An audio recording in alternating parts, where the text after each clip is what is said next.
الحمد لله رب العالمين والصلاة والسلام على رسول الأمين وعلى آله وأصحابه أجمعين أما بعد.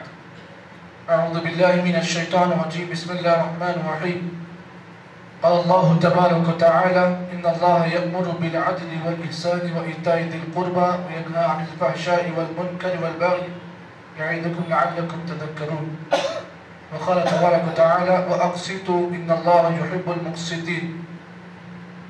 گزشتہ باب میں آپ حضرات کے درمیان میں ایک حکمران کی اپنے رعایا کے سلسلے میں اس کا مزاج کیسا ہونا چاہیے اور ایک حکمران اپنے رعایا پر کیسا مشفق ہونا چاہیے، اس سلسلے میں آپ حضرات کے سامنے کچھ حدیثیں بیان کی گئی ہیں. آج کے درس میں آپ کے سامنے ایک نیا باب شروع ہو رہا ہے، باب الوالی العادل. اس بات کا بیان کہ اگر کوئی آدمی انصاف پسند حاکم ہے تو انصاف کرنے والے حکمران کی فضیلت. اب یہاں پر حکمران سے مراد چاہے وہ کسی ملک کا حاکم بھی ہو یا کسی گھر کا حاکم بھی ہو یا کسی جماعت اور جمعیت کا ذمہ دار ہو یا کسی دکان یا کاروبار کا ذمہ دار ہو. الغرض ہر وہ آدمی جس کو اللہ نے ذمہ داری دی اور ذمہ دار بنایا، اگر وہ اپنی ذمہ داری میں انصاف کے ساتھ معاملہ کرتا ہے تو اس کی فضیلت کیا ہے، اللہ کے نبی صلی اللہ علیہ وسلم نے اس باب میں اللہ کے نبی کی حدیث مؤلف نے بیان کی ہے. آج کے درس میں آپ کے سامنے جو حدیث میں نے آپ کے سامنے پیش کی ہے، راوی حدیث حضرت عبداللہ بن عمرو بن العاص رضی اللہ تعالیٰ عنہ ہیں. یہ وہ صحابی ہیں جنہوں نے ملک مصر کو فتح کیا، ایجپٹ کو فتح کرنے والے یہ صحابی رسول ہیں. اللہ کے نبی کے مشہور و معروف صحابہ میں آپ کا بہت بڑا مقام ہے. حضرت عبداللہ بن عمرو بن العاص رضی اللہ تعالیٰ عنہ راوی حدیث ہیں. فرماتے ہیں اللہ کے نبی صلی اللہ علیہ وسلم نے ارشاد فرمایا ان المقسطین عند اللہ علی منابر من نور الذین یعدلون فی حکمہم واہلیہم وما ولوا. رواہ متفق علیہ. صحیح بخاری اور صحیح مسلم کی متفق علیہ روایت. عبداللہ بن عمرو بن العاص حدیث کے راوی ہیں. اللہ کے نبی صلی اللہ علیہ وسلم نے ارشاد فرمایا ان المقسطین عند اللہ علی منابر من نور. قیامت کے دن اللہ رب العالمین اس ذمہ دار آدمی کو، اس انصاف پسند آدمی کو جو لوگوں کے درمیان انصاف کرتا ہے، لوگوں کے درمیان انصاف کی حکمرانی کرتا ہے، اللہ تعالیٰ قیامت کے دن ایسے انسان کو نور کے ممبروں پر اللہ رکھے گا. نور کے ممبروں پر اللہ اسے سرفراز کرے گا. اب یہ نور کے ممبر کیسے ہوں گے، ان کی حیت کیسی ہوگی، ان کی شباہت کیسی ہوگی، ان کی کیفیت کیسی ہوگی، یہ اللہ کو معلوم ہے. لیکن اس میں ہم جا کر وہ نور کے ممبر دنیاوی ممبر کی طرح ہوں گے جو امام صاحب خطیب جو ممبر پر چڑھ کر خطبہ جمعہ دیتے ہیں، کیا وہ ممبر ویسے ہوں گے؟ کیا اس ممبر کا نور کیسا ہوگا؟ اس میں پڑھنا یہ اہل سنت والجماعت کی جو ہے اس کے خلاف ہے یہ چیز. یعنی اللہ نے کہہ دیا نور کے ممبر دیں گے تو پھر اس کی حیت، اس کی کیفیت اللہ کو معلوم ہے. لیکن اس کے بارے میں تعویلات کرنا، اس کے بارے میں دماغ کے گھوڑے دوڑانا، یہ اہل سنت والجماعت کے خلاف ہے اور یہ عقیدے کی بھی خلاف ہے. تو اللہ کے نبی نے فرمایا کہ جو کوئی آدمی جس کو اللہ تعالیٰ نے حاکم بنایا، ذمہ دار بنایا، اور وہ آدمی اپنی ذمہ داری کے پیریڈ میں لوگوں کے ساتھ انصاف کرتا ہے تو پھر اللہ تعالیٰ قیامت کے دن اس انسان کو نور کے ممبروں پر اللہ تعالیٰ سرفراز کرے گا. اب یہاں پر انصاف کس کے ساتھ کیا جائے؟ اب انصاف کرنے میں کون کون لوگ شامل ہوں گے؟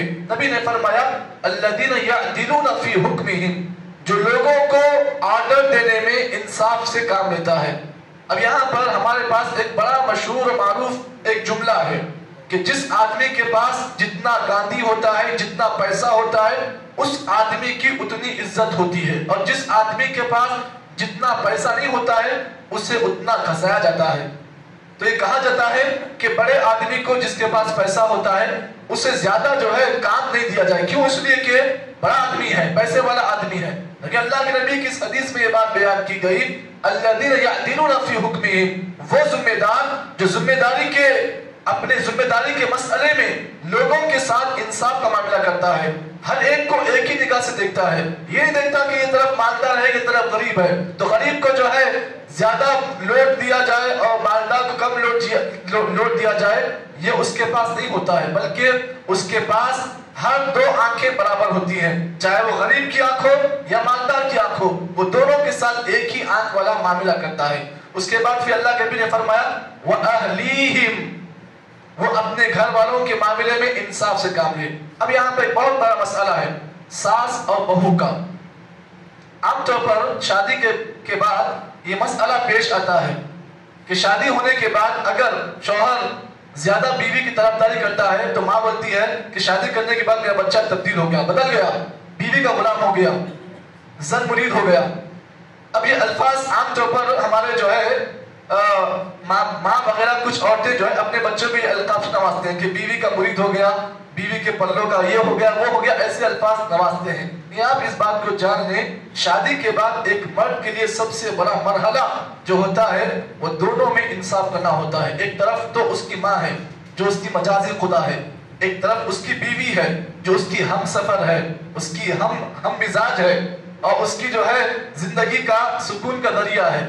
اب یہاں پر مسئلہ یہ ہوتا ہے ایک طرف اگر اس کا پلڑا اگر جھک جاتا ہے تو دوسرا طرف اس کا پلڑا جو ہے بھاری ہو جاتا ہے۔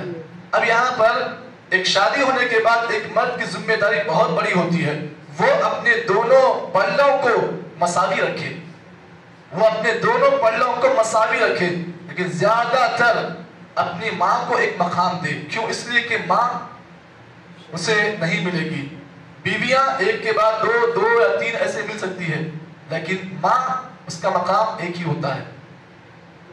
سگی ماں کا مقام کوئی عورت نہیں لے سکتی ہے۔ یہاں پر آپ اس بات کو بھی جان لیں، یہ نہ دیکھا جائے کہ ماں ہے کوئی بھی کچھ بھی کر دو، ماں خود بھی غلطی کر دو آپ جو ہے اسے نظر انداز کر دیں، ایسا بھی نہیں ہوگا۔ انصاف کا ترازو دیکھا جائے گا، لیکن ماں غلطی پر ہے تو ماں کو سدھارا جائے گا، ماں کو اصلاح کی جائے گی ماں کی، لیکن اصلاح کرنے کا طریقہ کیا ہوگا؟ اصلاح کرنے کا طریقہ نبوی طریقہ ہوگا۔ اگر ماں غلطی کر رہی ہے تو آپ کو سمجھانے کا طریقہ یہ ہوگا کہ ماں کو اکیلے ملے میں سمجھائیں کہ امی ایسا مت کریے۔ ہاں اگر بیوی غلطی کرتی ہے تو اصلاح کا طریقہ یہ ہوگا کہ آپ اسے اکیلے میں لے جا کے سمجھائیں۔ یہ اللہ کے نبی صلی اللہ علیہ وسلم کا طریقہ ہے۔ تو اگر ہم یہ چاہیں کہ اگر ہمارے گھر کے ماحول کو اگر ہم سکون میں رکھنا چاہتے ہیں شادی کے بعد خصوصاً، تو پھر اس حدیث پر عمل کرنا ہوگا، آپ کو دونوں پلڑے جو ہے مساوی رکھنا ہوگا۔ تو اللہ کے نبی نے فرمایا الذین یعدلون فی حکمہم واہلیہم، اپنے گھر والوں کے معاملے میں انصاف کرے۔ وما ولوا، اور اس کے بعد آپ نے کہا کہ جو اس کے ماتحتین ہیں، جو اس کے ہاتھ کے نیچے کام کرتے ہیں، ان کے ساتھ بھی وہ آدمی انصاف کا معاملہ کرے۔ یہ نہ دیکھے کہ اگر ہاتھ کے نیچے کام کرنے والا اگر زیادہ مالدار ہے یا پھر زیادہ عہدے والا ہے، زیادہ جو ہے پہچانت والا ہے، ایک آدمی ہے جو آپ کے ہاتھ کے نیچے کام کرتا ہے لیکن اس کی اتنی پہچان نہیں ہے، لیکن آپ کو دیکھنا ہوگا کہ دونوں کو آپ ایک ہی مقام دیں، دونوں کا آپ ایک ہی لیول پر آپ رکھیں۔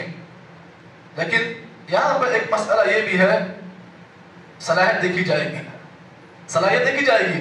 ایک آدمی ہے جس کے پاس علم ہے اور ایک آدمی جس کے پاس جہالت ہے، تو آپ کو دیکھا جائے گا کہ علم والے آدمی کا مقام دے۔ کیوں؟ اس لیے کہ اس کے پاس علم ہے اور علم اس بات کا تقاضا کرتا ہے کہ اسے اونچا مقام دیا جائے۔